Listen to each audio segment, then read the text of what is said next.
তখন আমরা পড়েছি হাবোধক, মানে কিভাবে অ্যাফার্মেটিভ বাক্য তৈরি করতে হয়।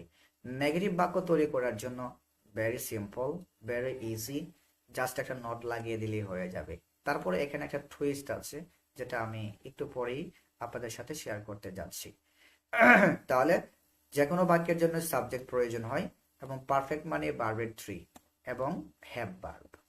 ঠিক আছে, পারফেক্ট মানে হ্যাভ ভার্ব, পারফেক্ট মানে ভার্বের থ্রি, আর সাবজেক্ট তো সব বাক্যেই প্রয়োজন হয়। ওকে, তাহলে দেখেন নেগেটিভ করার জন্য আপনারা একটা নট লাগিয়ে দিলেই হবে। তবে এখানে একটা টুইস্ট আছে, আমি নর্মাল প্রসিডিওরে আমি আপনাকে বলতেছি, জাস্ট একটা নট লাগিয়ে দিলেই হয়ে যায়, there is no problem. But আমি আসতেছি সামনে প্রবলেমটা নিয়ে, যেটা আপনাদেরকে ভাবার বিষয়, চিন্তার বিষয়। একটু আগেও যদিও আমি আপনাদের ক্লাসে না, আমি একটু আগে যে ক্লাসটা নিয়েছি সেই ক্লাসে এই জিনিসটা দেখিয়েছিলাম। হ্যাঁ, ওকে। তারপর দেখেন হি শি এবং ব্যক্তির নামের সাথে হ্যাজ বসে থার্ড পারসন সিঙ্গুলার, এবং পারফেক্ট হওয়ার জন্য ভার্বের থ্রি প্রয়োজন। ঠিক আছে, ভেরি সিম্পল। ওকে, তবে একটু পরে আসতেছি কি হয়। হ্যাঁ, একটু পরে আসতেছি, ইন্টারেস্টিং একটা জিনিস আছে।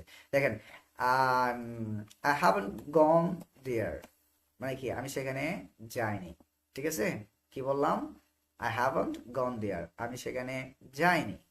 তারপর সে ইউ হ্যাভেন্ট গন দেয়ার, তুমি সেখানে যাওনি। উই হ্যাভেন্ট গন দেয়ার, আমরা সেখানে যাইনি। ঠিক আছে, এভাবে সেন্টেন্স তৈরি করবেন। দেখেন, we haven't red the book, আমরা বইটি পড়িনি। Mitu hasn't red the book, Mitu বইটি পড়েনি। ঠিক আছে, ভেরি সিম্পল, জাস্ট নট লাগিয়ে দিবেন।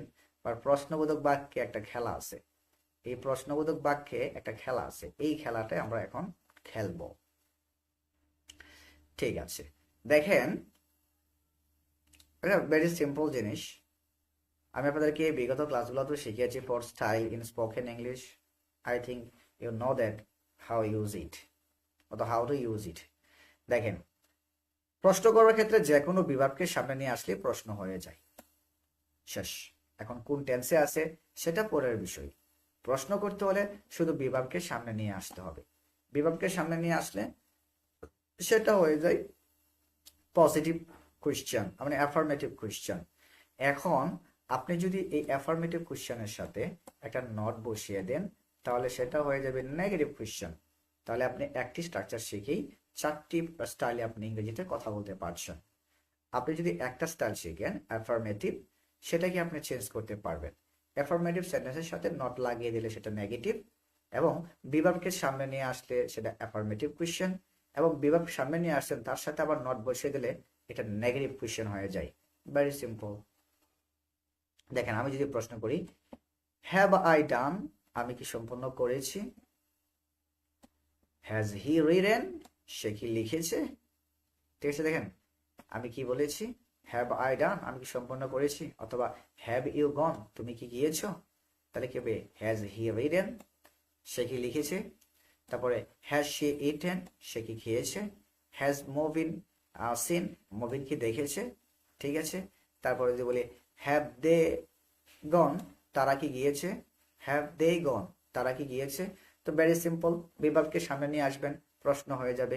এখন নেগেটিভ প্রশ্ন করার ক্ষেত্রে জাস্ট এখানে একটা নট লাগিয়ে দিলে হয়ে যাবে। কেন, কিভাবে, আর একটু প্রবলেম আছে, সেটাও আমি শেয়ার করতে যাচ্ছি এখন। হ্যাভ ইউ রিডেন, তুমি কি লিখেছো। হ্যাজ অথবা হ্যাজ শি হি রিডেন, সে কি লিখেছে। হ্যাভ আই রিটেন, আমি কি লিখেছি। ওকে, হ্যাভ দে ইডেন, তারা কি খেয়েছে। হ্যাজ শি ইডেন, সে কি খেয়েছে। ঠিক আছে, ওকে। হ্যাভ আই ইডেন, আমি কি খেয়েছি। হ্যাভ ইউ এক্সামাইন, তুমি কি পরীক্ষা করেছো। হ্যাভ ইউ এক্সামাইন মানে কি, তুমি কি পরীক্ষা করেছো। হ্যাজ মিতু এক্সামাইন, মিতু কি পরীক্ষা করেছে। হ্যাভ ইউ পোস্ট হিম, তুমি কি তাকে ধাক্কা দিয়েছো।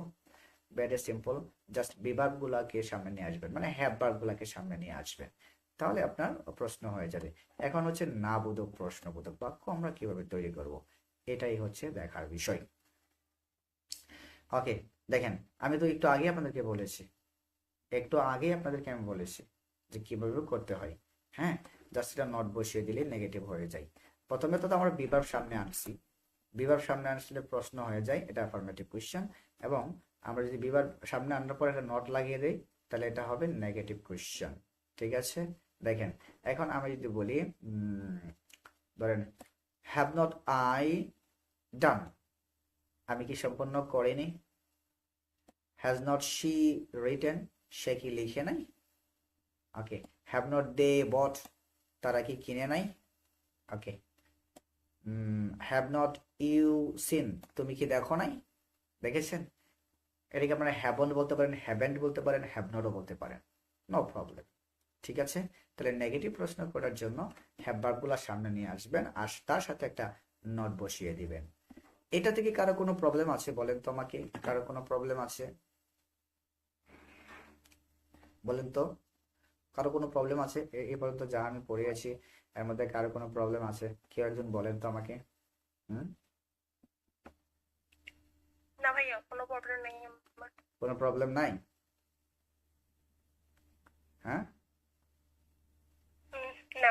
ওকে, এটার আরেকটা স্ট্রাকচার, এটা আরেকটা স্ট্রাকচার আছে, আমি পড়াতে চাচ্ছি না, নেক্সট একটা ক্লাসে পড়াবো। এখানে একটা স্ট্রাকচার আছে, কি বলেছি, we have not done the work.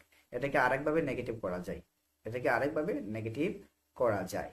ঠিক আছে, মনে থাকবে? যেমন আমি যদি বলি দেখেন উই, এখানে উই আছে না, উই এর পরে আমরা যদি বসাই don't, we don't have do the work, এটা দিয়েও হয়ে যাবে। ঠিক আছে, we don't have do the work, আমরা কাজটি করিনি, এভাবেও করা যায়। ঠিক আছে, আর একটা স্টাইল আছে, যদি ভাবছিলাম দেখাবো, অনেক সময়ের প্রয়োজন হবে এখন, রাত অনেক হয়ে গেছে। ঠিক আছে, এটা আরেকটা স্টাইল আছে, যেমন we haven't done the work, আমরা কাজটি সম্পন্ন করিনি। এটাকে আরেকভাবে করা যায়, সেটা কি, উই ডোন্ট হ্যাভ, হ্যাঁ, we don't have do the work, আমরা কাজটি করিনি। ঠিক আছে, এভাবেও বলা যায়। যাই হোক, এটাই বলবেন আপনারা, এটাই সুন্দর হয়, এটাই বলবেন, এটাই সবচেয়ে বেশি গ্রহণযোগ্য, সবচেয়ে বেশি ব্যবহার করা হয়, তাই এটাই বলবেন, এটা নিয়ে চাপ নেওয়ার কোনো প্রয়োজন নেই। সো